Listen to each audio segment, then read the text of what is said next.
Hey y'all, it's your girl Tashondarenae. I'm back with another video. In today's video, I'm showing you how to make Betterthansex cake. So if you would like to see how I do it, please stay tuned. This cake is usually made with devil's food cake, but I personally think it tastes better with the German chocolate cake mix. But you can definitely use the devil's food cake if you prefer. So the first thing you're going to do is heat your oven to 350 degrees. And then you're going to add your cake mix to a mixing bowl. To the mixing bowl, I'm going to add 1 stick of melted butter, 3 large eggs, and 1 cup of sour cream. I'm going to use my electric hand mixer and mix it on a medium speed. An electric mixer is not needed. You can definitely do this by hand. I'm going to mix it just about 2 minutes. Because we're not using any water or milk, the batter is going to be thicker and fluffier than it typically is when you bake a boxed cake mix.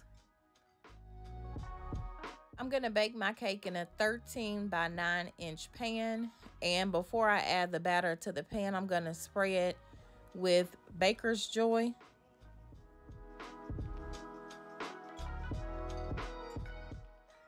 I'm going to go ahead and spread the batter evenly across the pan, and then I'll add it to my oven. You're going to bake it according to the box directions. I'm going to bake mine about 35 minutes. Once the cake is done, I'm going to go ahead and poke holes in it using a small straw. And I am going down to the bottom of the pan when I poke my holes. You want the sauce to go all the way to the bottom of the cake. And I did allow my cake to cool for about an hour before I began to poke the holes. Now for your caramel sauce, you're gonna need 1 can of Eagle brand sweetened condensed milk and 1 jar of caramel sauce. I'm gonna use majority of the can of sweetened condensed milk. I probably left maybe an ounce in the can, and I'm gonna use about 10 ounces of the caramel. And you're just gonna mix that together really well.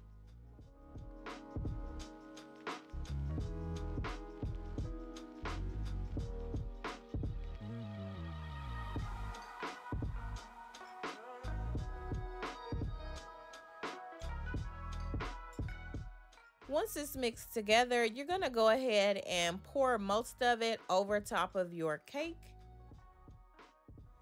Be sure to save some for the top of your cake. Make sure it's getting down into those holes, and if it runs over the side of the cake, that is fine as well.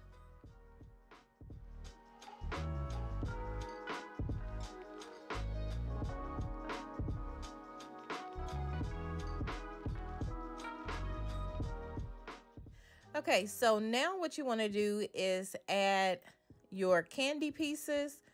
You can either purchase the Heath Bar pieces that are already cut up for you. I just purchased a giant Heath Bar, and I'm going to cut it up myself. I'm going to cut half of it up as fine as I can get it, and the other half I'm going to use for the top of my cake, and I don't want that as fine. So I'm just going to do it separately.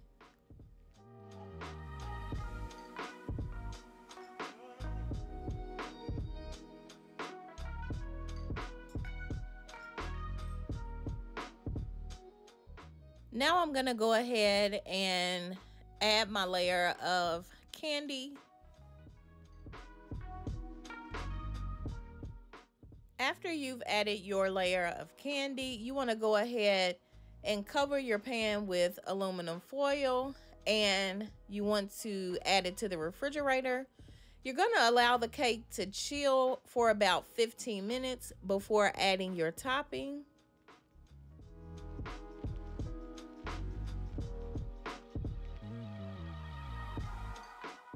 Once the cake has chilled for 15 minutes, you can go ahead and remove it from the fridge. Then you're going to add 8 ounces of extra creamy Cool Whip.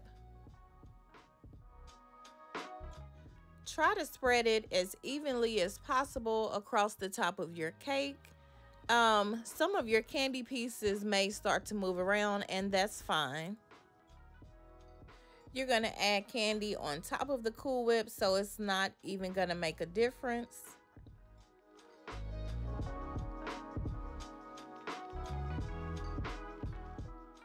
Now you want to go ahead and you're going to sprinkle the other half of your candy on top of the Cool Whip.